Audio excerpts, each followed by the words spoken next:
மாண்புமிகு எதிர்க்கட்சி தலைவர் திரு உதயநிதி ஸ்டாலின் அவர்கள்.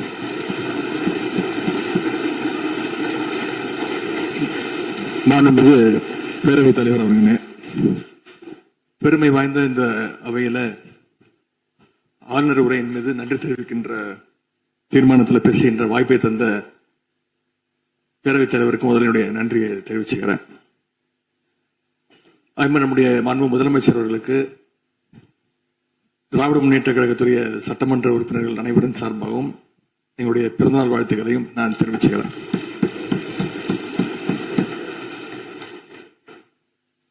இந்த புதிய ஆட்சி அமைஞ்சு சரியா 40 நாட்கள் கடந்திருக்கு. ஆளுநர் உரையின் போது நானும் எங்களுடைய சட்டமன்ற உறுப்பினர்களும் இந்த 40 நாட்கள்ல இந்த அரசு என்னென்ன பணிகள் செஞ்சிருக்கு, ஏதாவது திட்டங்கள் கொண்டு வந்திருக்காங்களா, ஏதாவது சாதனைகள் செஞ்சிருக்காங்களான்னு ஆவலோடு காத்துக்கிட்டு இருந்தோம். ஆனா எங்களுக்கு வெறும் ஏமாற்றம் மட்டுமே எஞ்சியது. அப்படி எதுவுமே ஆளுநர் உரையில எங்களுடைய கண்களுக்கு படவில்லை, எங்களுடைய காதுகளுக்கு கேட்கவில்லை. அதே ஒரு நம்பிக்கை வாக்கெடுப்பின் போது நான் பேசும்பொழுது குறிப்பிட்டு பேசினேன், ஆளுநர் வருவாரு, ஆளுநர் உரையின் மீது வந்து பேசும்போது தமிழ்தாய் வாழ்த்துக்கு முதலிடம் கொடுங்க அப்படின்னு சொன்னேன். பேரவையின் அனுமதியுடன் அலுவல் நேரம் நீட்டிக்கப்படுகிறது. அதே போல தமிழ்தாய் வாழ்த்து முதல்ல பாடப்பட்டுச்சு. உடனடியாக தேசிய கீதமும் பாடப்பட்டுச்சு. தமிழ்தாய் வாழ்த்து ஒரு முறையும் தேசிய கீதம் 2 முறையும் பாடப்பட்டுச்சு. மரபு மீறல் நடந்திருக்கு. இதுவரை கடைபிடிக்கப்பட்டு வந்த மரபை மீறி 2 முறை தேசிய கீதம் பாடப்பட்டிருக்கு. இதே கோரிக்கையை இதற்கு முன்பு இருந்த ஆளுநர் எங்களுடைய ஆட்சி காலத்திலையும் வச்சிருந்தார். ஆனா எங்களுடைய தலைவர் அப்பொழுது மிக உறுதியாக இருந்து இந்த அவையுடைய இறையாண்மையை நாங்க பாதுகாத்திருக்கிறோம். பதவியேற்பு தான் ஆளுநர் மாளிகையில நடந்துச்சு. அங்க அவர் கேட்டுக்கொண்டபடி தேசிய கீதம் வந்தே மாதரம் எல்லாம் பாடினாங்க. ஆனா இப்போ ஆளுநர் உரை மக்களால் தேர்ந்தெடுக்கப்பட்ட பிரதிநிதிகள், சட்டமன்ற உறுப்பினர்கள் நாம பணி செய்கின்ற இந்த சட்டமன்றத்துல தான் வாசிக்கப்பட்டிருக்கு. இது நம்மளோட டெரிட்டரி. இந்த நம்மளுடைய டெரிட்டரிய ஏன் ஆளுநர்கிட்ட கொடுக்கிற அளவுக்கு இங்க என்ன காம்ப்ரமைஸ் நடந்துச்சு அப்படின்னு மக்கள் கேட்க ஆரம்பிச்சிருக்காங்க. மாண்பு உறுப்பினர், ஆளுநர் உரையாற்ற வந்தபோது தமிழ்தாய் முதல்ல பாடப்பட வேண்டும் என்கின்ற இந்த அரசின் உறுதியான கொள்கையில் நாங்கள் நின்றோமா, இந்த அவை நின்றதா என்பதை நீங்கள் முதல்ல பார்க்க வேண்டும். நாட்டுப்பண் 2 முறை பாடியதில் என்ன தவறு என்று எனக்கு தெரியவில்லை. நாட்டுப்பண் 2ஆம் முறை பாடியது தவறு என்று நீங்கள் சொல்ல வருகின்றீர்களா? அப்படி தவறு என்றால் அது எந்த அடிப்படை தவறு என்று சொல்ல வருகிறீர்கள்? நமக்கு வேண்டியது நம்முடைய தாய்மொழிக்கு முக்கியத்துவம் தர வேண்டும், உறுதியாக நிற்க வேண்டும். இந்த அரசு எந்த சர்ச்சையும் ஏற்படுத்தாமல் நிதானமாக உறுதியாக தாய் தமிழ்தான் எங்களுக்கு அடிப்படை என்பதை வைத்து தமிழ்தாய் வாழ்த்தை பாட வைத்தார்களா இல்லையா? அந்த தமிழ்தாய் வாழ்த்தை பாட முடியாமல் வேறு விதமாக இந்த அவை திசை திருப்பப்பட்டு பல்வேறு பிரச்சனைகளுக்கெல்லாம் ஆளான காரணங்களை எல்லாம் 22ஆம் ஆண்டு பார்த்தோம், 23 பார்த்தோம், 24 பார்த்தோம், 25 பார்த்தோம், 26 பார்த்தோம். இந்த ஆண்டு தமிழ்தாய் வாழ்த்தை முதலில் பாட வைத்து தேசிய கீதத்தை 2 முறை பாடியதில் எந்த தவறும் இருப்பதாக நாங்கள் கருதவில்லை. அப்படி பாடியது தவறு நீங்களும் கருதிடக்கூடாது என்று நான் சொல்ல விரும்புகின்றேன்.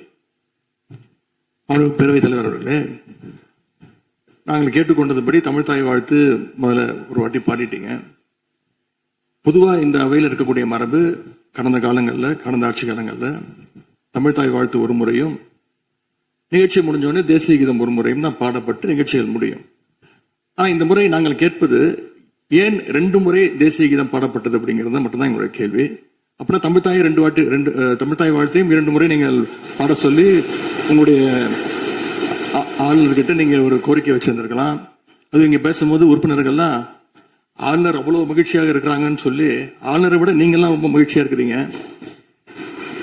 தமிழ்த்தாய் வாழ்த்தை ஆளுநர் முன்னாடி நாங்க பாடி காட்டிட்டோம் அப்படின்னு பெருமை பொங்கு இங்க எல்லாம் பேசிக்கிட்டு இருக்கிறீங்க. நீங்க சொல்றத பார்த்தா தமிழ்த்தாய் வாழ்த்தை விட ஆளுநர் தான் உங்களுக்கு முக்கியம் அப்படிங்கிற எண்ணம் எங்களுக்கு ஏற்படுது, மக்களுக்கும் ஏற்பட்டுக்கிட்டு இருக்கு. பொதுப்பணித்துறை அமைச்சர். மாண்புமிகு பேரவைத் தலைவர்களே, தமிழ்த்தாய் வாழ்த்து எங்களுடைய முதல்வருக்கு உயிருக்கு எந்த அளவிற்கு முக்கியமோ அந்த அளவுக்கு நாங்கள் முக்கியத்துவம் தருவோம். மாண்புமிகு எதிர்க்கட்சி தலைவர் அவர்கள் எதிர்க்கட்சி நாங்களும் பேச விட மாட்டோம். நீங்க ஒத்துழைப்பு கொடுக்கலன்னா நாங்களும் பேச விட மாட்டோம். அமைச்சர், தமிழக அரசுடைய ஸ்டாண்ட நாங்க பேசுறோம். எங்களுக்கும் குரல் கொடுக்க தெரியும். இந்த அவை மாண்பை நாங்களும் பாதுகாக்கிறோம். மாண்புமிகு எதிர்க்கட்சி சொல்லக்கூடிய நோக்கம் தமிழக மக்களுக்கு தவறுதலா சொல்லக்கூடாதுங்கிற பதிவை நாங்கள் செய்கிறோம். எங்களுடைய முதலமைச்சருடைய எண்ணம் என்ன, தமிழக மக்களுடைய எண்ணமோ அதுதான் எங்களுடைய முதலமைச்சருடைய எண்ணம். கடந்த 3-4 வருடங்களாக தமிழ்த்தாய் வாழ்த்து இங்க பாடப்படல. ஆளுநரை எதிர்த்தீர்கள், வெளிநடப்பு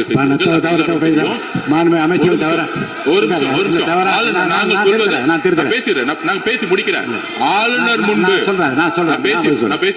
ஆளுநர் முன்பு மாண்புமிகு அமைச்சர் அவர்கள் தமிழ்த்தாய் வாழ்த்து பாடப்பட்டது. இல்ல நான் சொன்னது, நான் கருத்து என்னன்னா ஆளுநர் முன்பு பாடப்பட்டது கிடையாது. அதுதான் நான் சொல்ல வரேன். நான் பேசிடுறேன். ஆளுநர் புறக்கணித்தார், அதற்கு பின்பு பாடப்பட்டது. ஒரு நிமிஷம் நான் பதிவு பண்ண, ஒரே நிமிஷம் நான் பதிவு பண்ணிடுறேன். நான் எங்களுடைய பதிவை நாங்க பதிவு பண்ணிடுறோம். அதுல சொன்ன வார்த்தைகள் எங்களுக்கு கஷ்டமா இருந்துச்சு. காம்ப்ரமைஸ்ங்கிற வார்த்தை எங்களுக்கு கடினமா இருந்துச்சு. நாங்க திருப்பியும் நாங்க பதிவு பண்ணிக்கிறோம். எந்த விதமான காம்ப்ரமைஸும் கிடையாது. தமிழ்த்தாய் வாழ்த்தை முதலில் பாடப்பட்டது எங்களுடைய முதலமைச்சருடைய வெற்றி, தமிழக மக்களுடைய வெற்றிங்கிறத நாங்க பதிவு பண்ணி எந்த காம்ப்ரமைஸும் இங்க நடக்கல. அதை நாங்க பதிவு பண்றோம். நீங்க உறுப்பினர் பேரவைத் தலைவர்களே, நாங்க மீண்டும் அதான் கேட்கிறோம். தமிழ்த்தாய் வாழ்த்து ஒரு முறை பாடிட்டீங்க, அதற்கு வாழ்த்துக்கள்.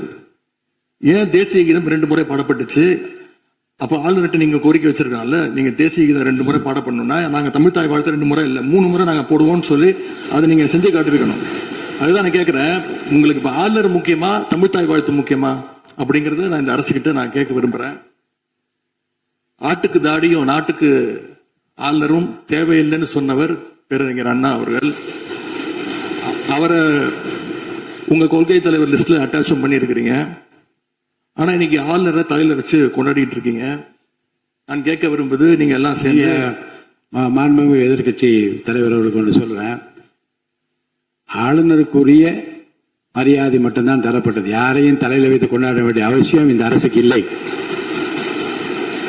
இந்த அவையை பொறுத்த வரைக்கும்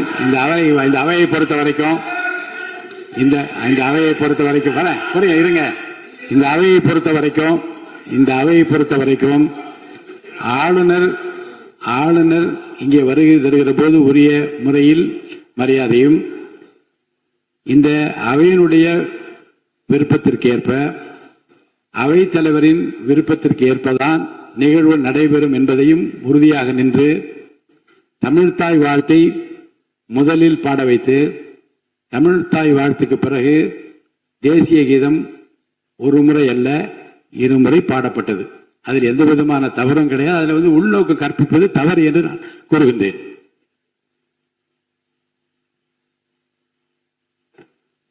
பேரவைத் தலைவர் அவர்களே,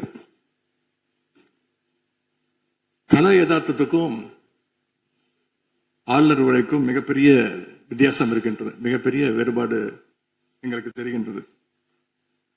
ஆளுநர் உரை என்பது அரசனுடைய கொள்கைகளை, திட்டங்களை, விஷன் அண்ட் மிஷன் ஸ்டேட்மெண்ட் அப்படின்னு சொல்லுவாங்க. அதன்படி அமைந்திருக்க வேண்டும். ஆனா இந்த அரசனுடைய ஆளுநர் உரையில இருக்கக்கூடிய அனைத்து கண்டென்ட்டுமே ஆளுங்கட்சியினர் சோசியல் மீடியாவில் ரீல்ஸ் போடுறதுக்கு உதவியே தவிர ரியல் பிரச்சனைகளுக்கு கை கொடுப்பதாக உதவுவதாக எந்த சொல்யூஷனும் தருவதாக எங்களுக்கு தெரியவில்லை. வழக்கமாக எதிர்க்கட்சி தலைவர்கள், எதிர்க்கட்சிகள் ஆளுங்கட்சிகளுடைய நிறை குறைகளை பேசுறது வழக்கம். அதுதான் எதிர்க்கட்சியுடைய பொறுப்பு, அதுதான் கடமை. ஆனா இப்ப இருக்கக்கூடிய ஆளுங்கட்சியை விமர்சனம் செய்யறதுல முந்தைய எதிர்க்கட்சிகளை விட எங்களுக்கு அதிக பொறுப்பும் அதிக உரிமையும் இருக்கு அப்படின்னு நாங்க நம்புறோம். அதுக்கு காரணம், எங்களுடைய கூட்டணி கட்சியாக இருந்து எங்களுடைய உடன்பிறப்புகளுடைய வாக்குகளை வெற்றி பெற்றவர்களுடைய ஆதரவுல தான், எங்களுடைய தயவுல தான் இன்னைக்கு இந்த அரசு நடந்துகிட்டு இருக்கு என்பதை நீங்கள் கருத்து கொள்ள வேண்டும். இன்னும் சொல்ல போனா, நாங்க இன்னைக்கு எதிர்கட்சியில் வரிசையில் மட்டும் இல்ல, ஆளுங்கட்சி வரிசையிலும் எங்களுடைய வாக்குகள் அமர்ந்திருக்கு. ஆனால் நான் மீண்டும் ஏற்கனவே சொன்னது மாதிரி, நாங்க வெறும் எதிரி கட்சியாக இல்லாமல் ஒரு ஆக்கப்பூர்வமான எதிர்கட்சியாக செயல்பட விரும்புகின்றோம். அந்த நிலைமையில இன்னைக்கு பல்வேறு பிரச்சனைகளை எடுத்து வைக்க விரும்புகின்றேன். முதல்ல, கடந்த 2 மாதங்களாக எங்களுடைய வேண்டுகோளை ஏற்று கலைஞர் மகளிர் உரிமை தொகையை 15ஆம் தேதி கரெக்டா மகளுடைய அக்கௌண்ட்ல போட்டதுக்கு எங்களுடைய நன்றியை நாங்கள் தெரிவிச்சுக்கிறோம். அதே போல் எங்களுடைய தலைவர் அவர்களால் தொடங்கப்பட்ட முதலமைச்சர் காலை உணவு திட்டம் 1ஆம் வகுப்பிலிருந்து 5ஆம் வகுப்பு வரைக்கும் நாங்கள் கொடுத்துட்டு இருந்தோம். அதை வர செப்டம்பர் மாதத்திலிருந்து தந்தை பெரியாருடைய பிறந்த நாள்ல இருந்து 8ஆம் வகுப்பு வரைக்கும் நீங்க நீட்டிக்க போவதாக செய்திகள்ல பார்த்தேன். எனவே எங்களுடைய திட்டத்தை நீங்கள் இன்னைக்கு எக்ஸ்டெண்ட் பண்ணியிருக்கிறதுக்காக மீண்டும் எங்களுடைய பாராட்டுகளையும் நன்றிகளையும் முதல்ல நான் தெரிவிச்சுக்கிறேன். ஆனா எங்களுடைய முதலமைச்சர் அவர்கள் தொடங்கின நான் முதல்வன் திட்டத்தை நீங்க முடக்கிற முயற்சியில இறங்கியிருக்கீங்கன்னு கேள்விப்பட்டோம். தமிழ்நாட்டில் இருக்கக்கூடிய ஒவ்வொரு இளைஞர்களும் அவங்களுடைய துறைகள்ல நான் முதல்வன் அப்படின்னு உருவாகணும்னு தான் எங்களுடைய தலைவர் இந்த திட்டத்தை கொண்டு வந்தாங்க. இந்த நான் முதல்வன் திட்டத்தில் மட்டும் பாத்தீங்கன்னா, கடந்த 4 வருடங்கள்ல 41 லட்சம் மாணவர்கள் இதுல டைரக்டா பெனிஃபிட் அடைஞ்சிருக்கிறாங்க. நான் முதல்வன் திட்டத்தின் மூலம் பள்ளிக்கூடம் செல்லுகின்ற மாணவர்களுக்கு அடுத்து அவங்களுடைய ஹையர் ஸ்டடிஸ் என்ன, எப்படி படிக்கணும், எந்த கோர்ஸ் எடுக்கணும் அப்படின்னு அவங்களுக்கு கைடன்ஸ் கொடுத்துருக்கிறோம். அதே மாதிரி உயர்கல்வி படிக்கின்ற மாணவர்களுக்கு எங்க போய் வேலைக்கு சேரணும், அவங்களுடைய எம்ப்ளாய்மெண்ட் ஸ்டெபிலிட்டியை நாங்க ஸ்ட்ரென்த் பண்ணியிருக்கோம். முக்கியமா நான் முதல்வன் திட்டத்தின் மூலமா யூபிஎஸ்சி மாதிரியான சிவில் சர்வீசஸ் தேர்வுக்கு தயாரிக்கின்ற மாணவர்களுக்கு ஹாஸ்டல் வசதியோட பயிற்சியும் வழங்கப்பட்டிருக்கு. பிரிலிம்ஸ் தேர்வாளர்களுக்கு மாசம் 7,500 ரூபாய், மெயின்ஸ் தேர்வாகிறவங்களுக்கு மாசம் 25,000 ரூபாய் கல்வி ஊக்கத்தொகையை இந்த நான் முதல்வன் திட்டத்தின் மூலம் எங்களுடைய அரசு கொடுத்துச்சு. அது மட்டும் இல்ல, டெல்லிக்கு இன்டர்வியூக்கு போயிட்டு வர்றதுக்கு அவங்களுக்கான போக்குவரத்து கட்டணத்தையும் அந்த செலவையும் அரசே ஏற்றிருக்கு நான் முதல்வன் திட்டத்தின் மூலமாக. சென்ற ஆண்டு மட்டும் தமிழ்நாட்டில் இருந்து யூபிஎஸ்சி கிளியர் பண்ண 60 பேர்ல 56 மாணவர்கள் இந்த நான் முதல்வன் திட்டத்தின் மூலம் பயன்பெற்றவாங்க. அதுல நான் இன்னும் குறிப்பிட்டு சொல்லணும்னா, ஆல் இண்டியா லெவல்ல 2nd பிளேஸ் படிச்ச சகோதரி ராஜேஸ்வரி நான் முதல்வன் திட்டத்துல பயன்பெற்றவங்க. இப்படிப்பட்ட நான் முதல்வன் திட்டத்தை கைவிட வேண்டிய அவசியம் என்ன அப்படிங்கிறது முதலமைச்சர் அவர்கள் தன்னுடைய பதிலுரையில கூற வேண்டும்னு நான் விருப்பப்படுறேன்.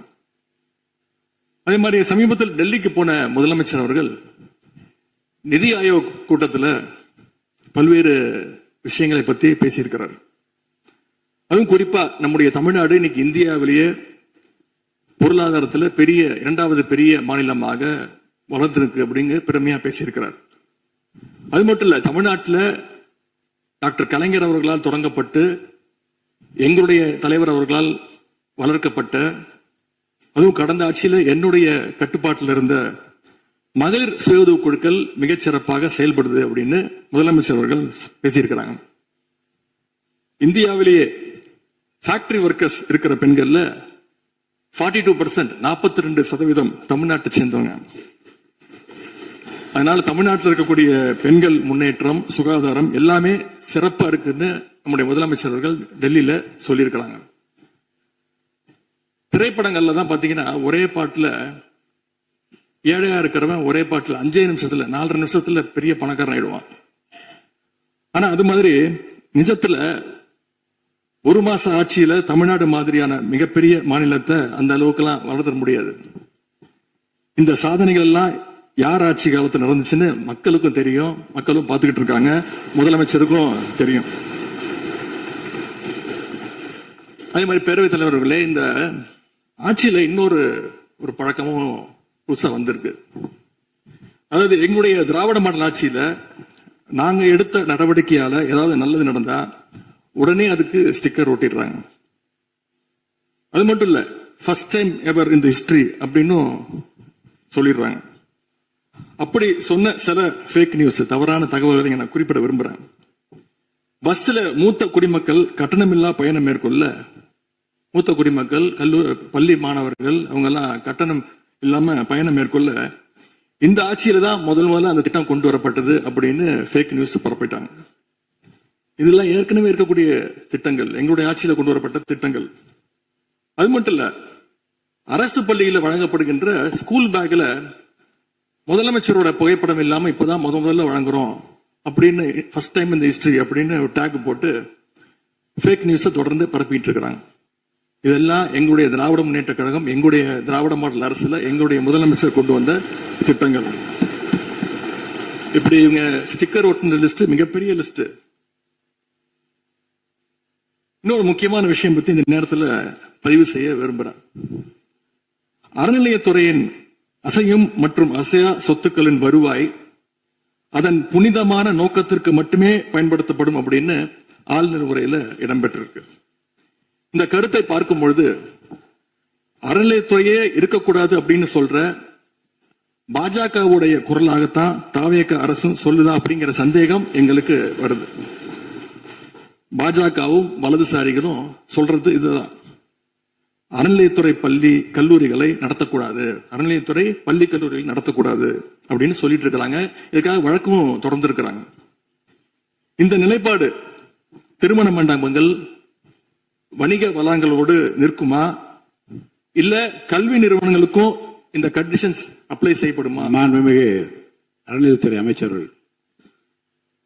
மாண்புமிகு பேரவை தலைவர் அவர்களே, மாண்புமிகு தமிழ்நாடு முதல்வர் அவர்களே, அறநிலையத்துறையை பொறுத்த வரைக்கும் கோவில்களின் வருமானம் கோவில்களில் வரக்கூடிய பக்தர்களுக்காக செலவிடப்படும் என்பதை நம்முடைய ஆளுநர் உரையில் இடம்பெற்றதுதான் அதனுடைய சாராம்சம். இன்னொன்று, சமீபத்தில் வெளியிடப்பட்ட திருமண மண்டபங்கள் மற்றும் வணிக வளாகங்கள், அந்த பணிகள் துவங்கப்படாத பணிகள் நிறுத்தப்பட்டது என்பது, இந்த பணிகளை பொறுத்த வரைக்கும் நாம் ஆராய்ந்த வரைக்கும் அந்த கோவில்களில் பொதுமக்களுக்கு தேவையான அடிப்படை வசதிகள், பொதுமக்களுக்கு தேவையான தங்குமிட வசதிகள், பொதுமக்கள் பக்தர்கள் வரப்போது அவர்களுக்கு தேவையான அடிப்படையிலான கழிப்பறை வசதிகள் போன்ற இந்த வசதிகளை மேம்படுத்துவதை காட்டிலும் இவர்கள் கமர்ஷியலாக கோவில்களுக்கு திருமண மண்டபங்கள் கட்டுவதிலும் வணிக வளாகங்கள் கட்டுவதிலும் அதன் மூலமாக வருவாய் ஈட்டுவதை மட்டுமே குறிக்கோளாக வைத்துக் கொண்டு இந்த திட்டங்களை துவங்கியதன் காரணமாக மேலும் அதன் மீது பல்வேறு நீதிமன்ற வழக்குகள், ஸ்டே ஆர்டர்ஸ் இருப்பதனால நாம் அதையெல்லாம் ரத்து செய்து அறிவிச்சிருந்தோம்.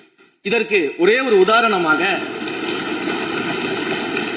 எந்த அளவிற்கு கோவில்களை கமர்ஷியலாக மாற்றுவதற்கு கடந்த ஆட்சி காலத்தில் முயற்சி செய்து கொண்டிருந்தார் என்பதற்காக ஒரே ஒரு சிறிய உதாரணத்தை மட்டும் சொல்லிடுறேன்.